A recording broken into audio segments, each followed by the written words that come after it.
Hello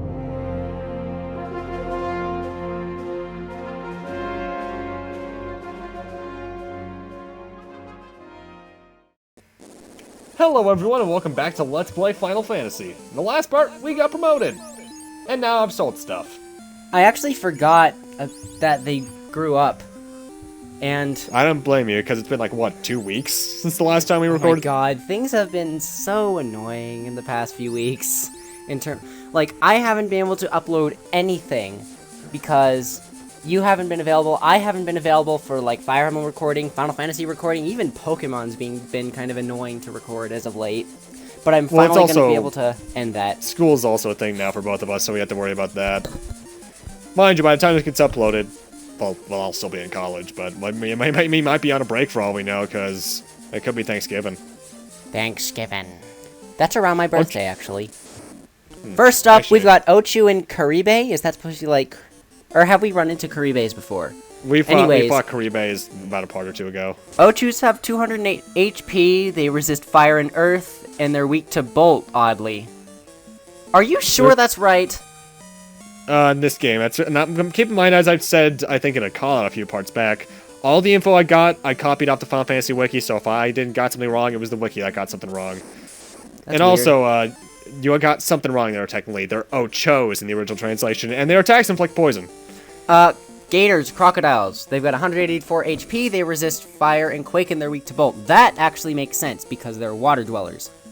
Actually, yeah, I guess that Ochu did live in the river creek thingy, so... Yeah, I'm surprised it took me until now to encounter the Ochus, honestly, because I usually run into them on the way to the volcano. Because they're river monsters only. Odd. Yeah, there's also a secondary version. I forget if I run into them at any point, but they're Ochus, but I don't think I run into them at any point, so we don't have their stats down here. Because I'm looking through the parts, I don't see it, yeah. Either way, we're on a new continent now. Why did my other laptop just randomly go out of its screensaver? That was weird. Welcome to this town. This is the town of... looking back through my notes, where is that episode? FF part 10... Yeah, so I how really you guys don't remember doing? much about this point. This is gonna be a while. On-rack. This is on-rack. Like, E-N... O-N-R-A-C. Darn, I was hoping it would be en rack or something. The only thing we're here for is Heal 3 at the moment. Though we will be back here later on, because the entrance to the next dungeon is actually in this town. So, I wonder if the people know about the dungeon town. This seems like it'd be... They do. Oh, never mind. I thought that guy looked like a black mage, so it immediately reminded me of Mysidia from FF4. Oh, Mysidia. I always liked that place apart from the beginning. I did love getting turned into a toad and a pig. Becoming the bacon of Baron. Bacon of Baron. The red bacon of Baron. We're now immediately actually heading over to the next town. This is Gaia. And we actually want to get a couple things here. First off, I sell excess if I had any to begin with at this point. But here is where we get pretty much some of the best spells in the game. Black magic-wise, we want to get Ice 3. Break is a stone spell, which doesn't really work that often. It doesn't work well in many games. I mean, apart from FF7, it's a damaging spell. Yeah, we also want to get Cure 4. One of the only games to really have Cure 4 off the top of my head, aside from 4. Final Fantasy 12 also. Yeah. Technically, Renew is Cure 5 in that game. Yeah, there's some really good stuff you can actually get in here. Well, first off, we want to get a Pro Ring for everyone. That must the Protect Ring. Oh, I forget what that does. I thought that was I thought it was Promised Ring, like Final Fantasy 9. A ring that increases strength. The Protect Ring is really good, but I forget what it does, so I'm just gonna post it on the screen right now. And we also want to get a gold bracelet for Sid and Aiko, because that's pretty lightweight equipment that does some decent stat boosts. Why is it so expensive? It's a gold ring. What do you expect? It's made of gold. Nah. What if it's aluminum coated with gold It's not paint? gold-plated. weapon shop, I'm not gonna get it, but the cat claws here, that's like one of the ultimate weapons for the black mage. Black mage? What? Yeah. Yeah, if you chose a black mage, the cat claw is like one of the best weapons you can get for it. That's class exclusive, at least. The ultimate weapon in the game is class neutral. Wouldn't that be for the monk? The cat claw? No. Claws weren't a thing for monks until 4. Or not, maybe 2 or 3. Either way, that pirate apparently bottled up this town's ferry and sold it off in a caravan. So, we need to go rescue it. And you're gonna need a good chunk of change for this, because I think it costs 50,000 gold to get it back. Is there a good way to grind money in this game? And I think we went over this earlier. Enemy encounters pretty much is the best way to do it around these areas. There's no item that you can buy and sell for a higher amount at that, too. Curtain Rube! I'm still trying to figure out how I can buy those steepled hats in Disc 4. I don't think you can. Oh, no, we're not doing that immediately. First off, we're heading to the Waterfall Cave here. Yeah, I was flying around the waterfall saying I'm just going to travel up to there through the rivers. But the Waterfall Cave here is pretty basic. The best way I can recommend going about it is any branch you come to, take a left. Why is that? Next. It just gets you to the end. Wizard money, I assume, or Mummy King.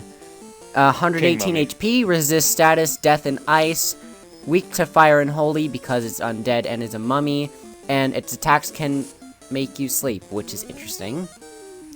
I've never These understood how that guys, works. I recall being a lot more annoying for some reason in the later versions, because sleep, I think, it's probably just my luck being terrible in the PSP version, but sleep lasts a while for me.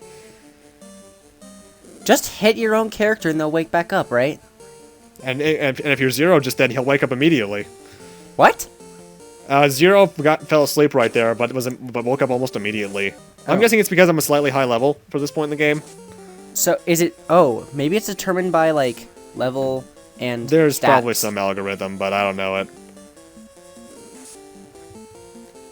I thought that said humiliated, but it was like 10 hits. Zero was humiliated by a mummy. One of the things, I forget if I mentioned it at this point, but one of the things that's really annoying about Final Fantasy 1 and 2, actually, is that there's no auto-targeting when you kill an enemy. If you kill an enemy and someone else is attacking that enemy, their attacks are wasted. That's happened in a few games. 9 does it with cure spells, and that's what I really don't like.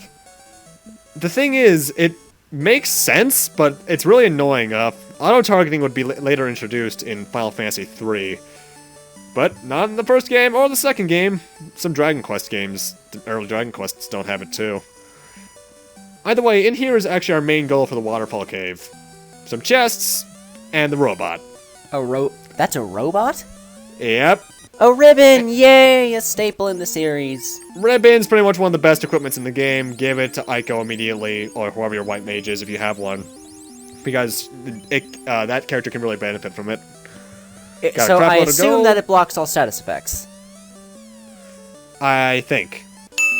Anyway, talking to the robot, we get this cube, which we'll need to transfer to a dungeon later on. Floating castle. That sounds familiar. I immediately think about Pandemonium and Final Fantasy VI with a floating continent. We also get the defense sword, which would later come to be known as the Defender. But, yeah.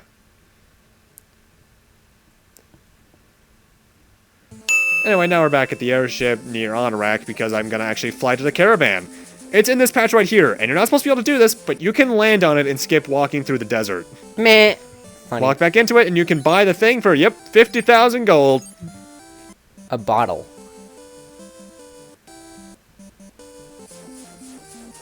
That was weird. That's really, yeah, that is really weird. I think I'm intended to cut to Anorak. But I think I got really stupid. Redundant clip is redundant. My bad. Oh well. Well, mind you, this part's already short enough as it is. Sorry for the couple of shorter parts in this game, ladies and gents, but the way that I do games like this is that I take out notes using walkthroughs, LPs, and personal experiences, and then I do that episode's worth of notes that I wrote down on a page of my notebook. And depending on how I cut it, that can be either that can range in length from like 11 minutes to 22, depending on the game. Meanwhile, I just sit there and record as much as I can. I mean, I do that with certain games that I know I can do pretty well, but only with one- games I want to get in depth with like this, I need those notes. The only one I've really done that is Fire Emblem, to be quite honest, because I usually go for a staple as one chapter per recording, and I mean, regardless of how long it takes, I should do that. Yeah. Either way, the bottle we got actually contained this town's fairy, who, and talking to her after freeing her in front of this lake, will give you the Oxy Ale, which you need to enter the next dungeon. Zelda So really, references. it's a fit. How's that a Zelda reference? Fairy in a bottle? No, that's just the classic fairy tale, dude. Yeah, I guess so, but Most people would think Zelda nowadays, and I don't blame them, because fairies in a bottle are wondrous things. But, Either way, now we're actually going to head back to Onrak, because as I mentioned, the next dungeon is in Onrak. Sorry if I'm stuttering a lot today, ladies and gents, but I've been focusing getting my new computer up to snuff and such. It's working out pretty well. I can emulate GameCube games fairly well. I'm going to work on N64 after that, so I can maybe do a certain masked game I'm hoping later that on. you'll be able to emulate freaking Melee. Smash Melee. Oh, that's right. That actually reminds me. I did a Smash 1 video a while back, and I've been meaning to do a follow-up with Melee. And then Brawl. Brawl, you're such an Wait. interesting game. Dolphin is the emulator I use. That's a Wii emulator. I might be able to do Brawl, too, if I can get that to work right. Sweet! Also, yeah, back to the game. And it's at the end of the part, but I'm going to be grinding up to level 26 because I want to be able to have the higher hit percentages for the upcoming enemies, because it's a water dungeon, a lot of enemies have high evade, and having those higher hit percentages does help. But with that, I'm going to end this off here. Thank you guys for watching, and in part 11, we will be heading to the underwater dungeon shrine thingy-majigger. Die, Kraken! See you guys then.